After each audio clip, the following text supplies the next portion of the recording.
بسم اللہ الرحمن الرحیم۔ حضرت ابو ہریرہ بیان کرتے ہیں، رسول اللہ صلی اللہ علیہ وآلہ وسلم نے فرمایا، ہر نبی کی اپنی امت کے بارے میں ایک دعا قبول ہوتی ہے، بس ہر نبی نے دعا کرنے میں جلدی کی، جبکہ میں نے اپنی دعا کو اپنی امت کی شفاعت کے لیے روزِ قیامت کے لیے چھپا رکھا ہے،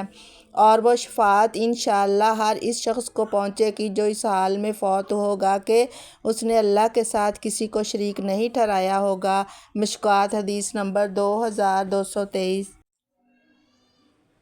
حضرت ابو ہریرہ بیان کرتے ہیں، رسول اللہ صلی اللہ علیہ وآلہ وسلم نے فرمایا، جب تم میں سے کوئی دعا کرے تو یوں نہ کہے، اے اللہ اگر تو چاہے تو مجھے بخش دے، اگر تو چاہے تو مجھ پر رحم فرما، اگر تو چاہے تو مجھے رزق عطا فرما، بلکہ اسے چاہیے کہ وہ پورے عزم کے ساتھ دعا کرے، کیونکہ وہ جیسے